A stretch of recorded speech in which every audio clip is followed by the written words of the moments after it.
Hello friends, ഇന്ന് ഞാൻ നിങ്ങളുടെ മുന്നിൽ ഒരു പുതിയൊരു വ്ളോഗുമായിട്ടാണ് ഇന്ന് വന്നിരിക്കുന്നത്. ക്രിസ്മസ് ഒക്കെ അല്ലേ, നമുക്കൊരു വൈൻ ഉണ്ടാക്കിയാലോ? ഓക്കെ.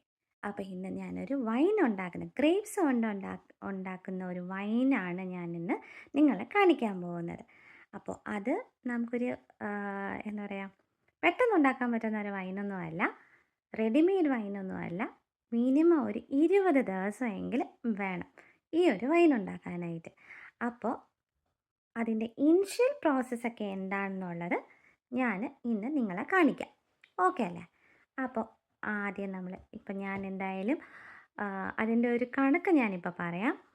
1 കിലോ ഗ്രേപ്സിന് 1 കിലോ പഞ്ചസാര, 2 ലിറ്റർ വെള്ളം. അതാണ് 1 കിലോ ഗ്രേപ്സിന് 1 കിലോ പഞ്ചസാര, 2 ലിറ്റർ വെള്ളം. അതാണ് നമ്മുടെ കണക്ക്. ഓക്കെ അല്ലേ? അപ്പോൾ അതിന് ഞാനിപ്പോൾ അൽദിയിൽ പോയിട്ട് ഞാനിപ്പോൾ ഒരു 3 കിലോ ഗ്രേപ്സിലാണ് ഞാനിപ്പോൾ ഉണ്ടാക്കാൻ പോകുന്നത്.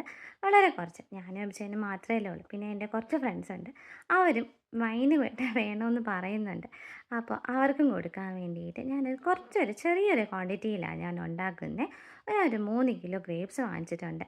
ആ ഒരു 3 കിലോ ഗ്രേപ്സിൽ 3 കിലോ പഞ്ചസാര, ഒരു 6 ലിറ്റർ വെള്ളം, അതായത് 6 ബോട്ടിൽ വെള്ളം, അതായത് 1 ലിറ്ററിൻ്റെ 6 ബോട്ടിൽ വെള്ളം ഇതിലാണ്. ഇതിൽ ഈ ഗ്രാമ്പ്, പട്ട, ഈസ്റ്റ്, ഗോതമ്പ് അതൊക്കെ വളരെ കുറച്ച് മതി നമുക്ക്. ഈ ഒരു അളവിൽ നമുക്കിടാനായിട്ട് വളരെ കുറച്ച് മതി. അത് ഞാൻ എത്ര ആഴ്ചയായി ഇടാൻ പോണേന്ന് ഞാൻ ഈ വീഡിയോക്കകത്ത് ഞാൻ കാണിക്കാം. ഓക്കെ അല്ലേ? അപ്പോൾ നമുക്കിനി വൈനിലോട്ട് പോയാലോ?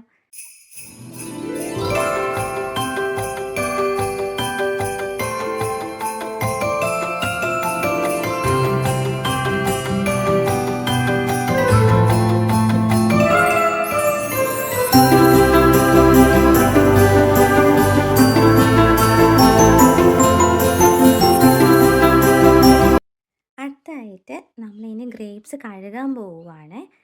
ഞാൻ എല്ലാം ഇങ്ങനെ ഒരു ബേസിനിലോട്ടാക്കിയിരിക്കുകയാണ്. സീഡ്ലെസ് ഗ്രേപ്സും ഉണ്ട്, നമ്മുടെ റെഡ് ഗ്രേപ്സും ഉണ്ട്, ബ്ലാക്ക് ഗ്രേപ്സും ഉണ്ട്. രണ്ടും സീഡ്ലെസ് തന്നെയാണ്. ഇവിടെ അങ്ങനെയാണ് കിട്ടിയത്. കാണിച്ചേ.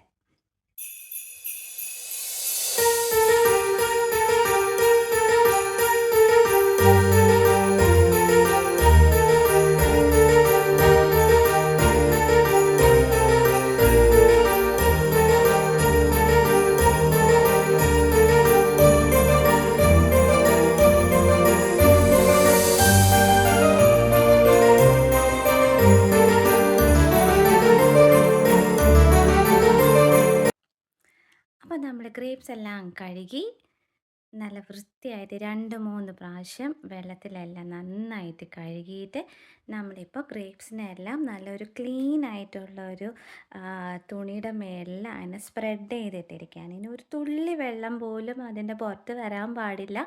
അത്രയ്ക്ക് നന്നായിട്ട് വെള്ളം എല്ലാം പോയി. ഇനി ഇത് കണ്ടോ, ഇങ്ങനെ നമ്മൾ ഒരു ടേബിളിൻ്റെ മേലിൽ, ഒരു ക്ലോത്തിൻ്റെ മേലിൽ ഫുള്ളും അതിനെ ഇങ്ങനെ സ്പ്രെഡ് ചെയ്തിട്ടേക്കുക. കണ്ടോ?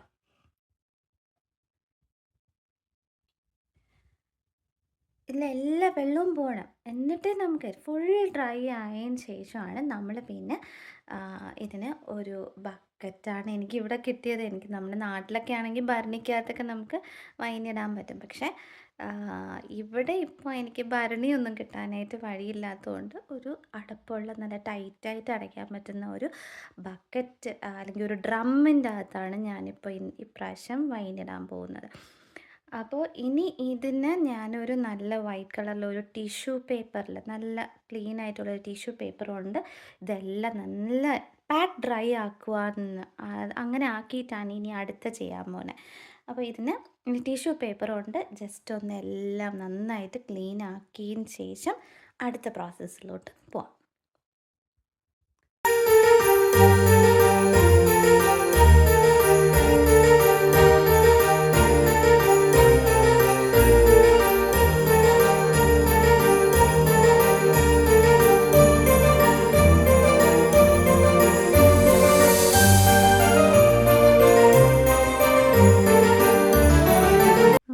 മുന്തിരിയെല്ലാം നമ്മൾ സ്മാഷ് ചെയ്ത് ദാ ഈ ഒരു വേറെ ഒന്നും ഇട്ടിട്ടില്ല. വെള്ളം ഒന്നും ഒഴിച്ചിട്ടില്ല.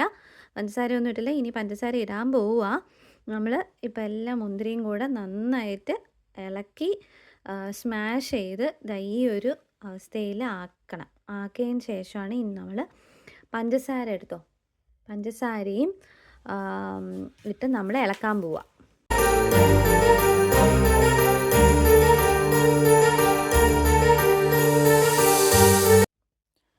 നമ്മളിപ്പോൾ വെള്ളമൊക്കെ ഒഴിച്ച് പഞ്ചസാരയും ഇട്ട് ഇപ്പോൾ നമ്മൾ ഗ്രേപ്സിൻ്റെ എല്ലാം ഇട്ടതിന് ശേഷം കലക്കി വെച്ചേക്കുവാണ്. ഇനി നമുക്ക് ഇതിൻ്റെ അകത്തോട്ട് ഗോതമ്പും ഈസ്റ്റും ഗ്രാമ്പും പട്ടയും കൂടെ നമുക്കിതിൻ്റെ അകത്തോട്ട് ആഡ് ചെയ്യണം. ഇത് ആഡ് ചെയ്ത് കഴിഞ്ഞ് നമ്മളിതിനെ അടച്ചു വയ്ക്കും. ഇത്രയേ ഉള്ളൂ. നമ്മൾ ഇതിലോട്ട് ഈസ്റ്റ്, ഗോതമ്പ്, പട്ട, ഗ്രാമ്പു നമ്മൾ ഇതിൻ്റെ അകത്തോട്ട് ചേർക്കാൻ പോവുകയാണേ. എല്ലാത്തിനും ഓരോ സ്പൂൺ. ഇപ്പം ക്ലോവ് ആണെങ്കിൽ 1 കിലോയ്ക്ക് ഒരു 10 ക്ലോവ്, ഒരു ചെറിയ പീസ് പട്ട, പിന്നെ 1 സ്പൂൺ വീറ്റ്, 1 സ്പൂൺ ഈസ്റ്റ്, ചെറിയ സ്പൂണല്ല. അതും കൂടെ നമ്മൾ ഈ ഗ്രേപ്സിൻ്റെ ആ മിക്സ്ചർ ഉണ്ടല്ലോ അതിലോട്ട് നമ്മൾ ഇടാൻ പോവുക.